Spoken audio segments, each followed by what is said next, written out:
How to learn English is probably the most common question in the comments section and the most frequent question I get asked.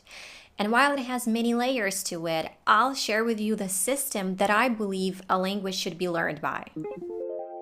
This is what I think is the most effective and natural way.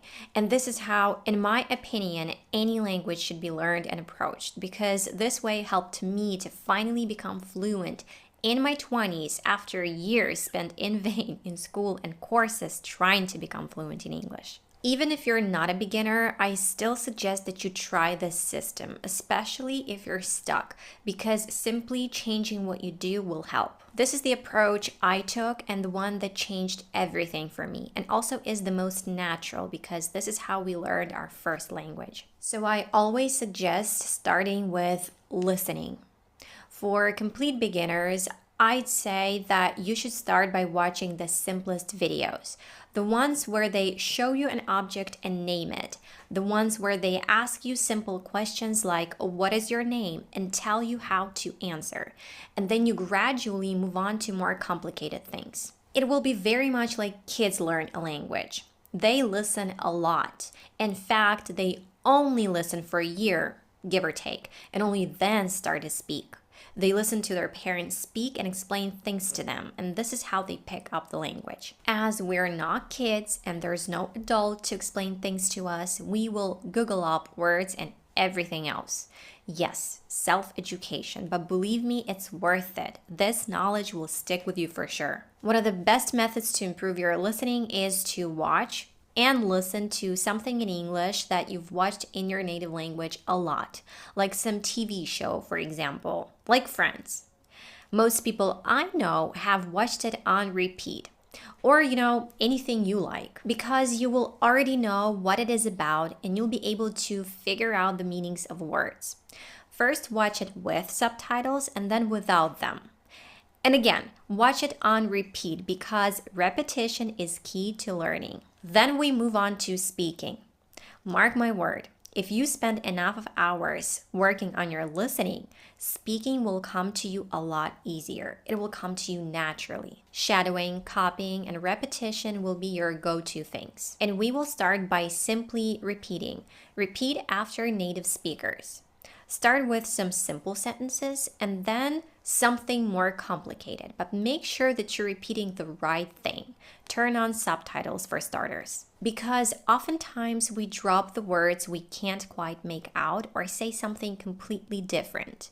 But if you worked on your listening thoroughly, this shouldn't be a problem. Next, start shadowing. Shadowing is more about focusing on the accuracy, repeating everything exactly the way another person says it, including the stresses on words and the intonation in words and sentences. This will also give you the opportunity to pick up phrases, sentences, idioms, and even grammar naturally. I would also add to this step working on your pronunciation. Yep, right away. If you want to, of course, but this would be so beneficial for you. You can work on it by yourself or with a teacher or coach, or you can take a course. There's lots of options these days. I had a conversation about this with my American accent coach and with another language coach. The links will be right here. And I also have a lot of videos on my channel on how to improve your speaking skills and pronunciation on your own. And of course, practice your speaking with a speaking partner or in a speaking club or with a teacher. When we feel more or less comfortable with speaking English, we add reading. I think that reading in general, but especially at the beginning, should be more about quality and not about quantity. Read slowly, but make sure that you understand what you're reading about. There's no need to look up every word as long as you understand the context. It would be awesome if you did look up every word, but this might be too tiring. And of course, make sure that you're reading something according to your interests and something simple. Again, at the beginning, and then move forward from there. The next step would be working on and improving your writing in English for those who want or need to learn to write in English. Like if you need English because you want to study in an English-speaking country or prepare for IELTS. In school, they kind of teach us backwards, and you end up knowing how to read and write, but not how to speak, and you can't understand anything when you hear natural native English speech. Now, again, I have a video on how to improve your writing on your own, which I think is worth watching for sure. And I'll include all the links in the description because if I stop at each step to explain everything in detail, this video will take me forever. And I already have this information on my channel. However, the easiest thing you can start with is to copy texts. You don't need to come up with your own sentences or think of grammar when you don't even know how to spell words. Plus, such an exercise will help you with grammar. At the very least, your brain will pick up on the word order in a sentence. I'm sure that there will be people who will be wondering, but how about vocabulary? How will I increase it? You don't need to learn words separately, so there's not a separate step for increasing your vocabulary. It's going to be happening naturally as a byproduct of all those other steps because it's impossible not to look up the meanings of new words you come across to understand the context. Over time, you'll be able to understand the meanings of words based on the context and what you already know. And this way to expand your vocabulary is a lot more effective and gives long-lasting results compared to just learning 10 random words every day. And just as a side note, try to look up the meanings of words in English and not their translation. There are words that you just need to translate to fully understand them, but just try. Grammar. Honestly, you'll be learning and improving your grammar all along while you're on those other steps, because it's only natural for people to make associations and analyze. If you are curious about the structure and all the whys, you'll read about them. You'll be learning grammar as you go along. However, after doing all these steps, you'll probably still have questions because let's be honest, even after years and years of learning English, some of us still have problems with grammar. But after you've done all the steps, and mind you, it's not like you've done a step and can just stop doing it. Learning a language, or should I say maintaining language, is a lifelong process.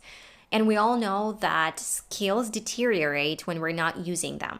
If you knew how to play an instrument and then just ditched it, you'd notice that over time your skills got worse, like you've regressed. Our brain disposes of the things we don't use to make storage for the things we do use, thus need. The way it should go is you start with listening. You listen at least for a month, I suggest 2. Then you include, not substitute with, but include in this process speaking. And now you're working on your listening and speaking. And then you add next steps one by one. The duration of each step will vary from person to person because some of us learn more quickly and some more slowly. You know yourself best, so you'll figure it out. So, as I was saying, after you've gone through all the steps but still continue doing them, understanding grammar structures and rules and using them will become a lot easier as opposed to if you were to start learning a language by learning grammar rules. If you are a complete beginner and you start reading rules about tenses in English and prepositions, it will be very hard to remember them, not to mention use them, as you won't have any idea how because you have no context. If you live in an English-speaking country, it's going to be a lot easier to do all of this and maintain your results because whether you want it or not, you are surrounded by English. If you don't, after doing all of this, you'll build a strong enough habit to keep going and continue learning on your own nonetheless. Nowadays, you can surround yourself with English by yourself. You can create this environment. Yeah, it won't be perfect, but it will be something, and it's better than waiting for the perfect situation or opportunity and wasting your time. And you don't have to be doing all of this by yourself. You can always get help.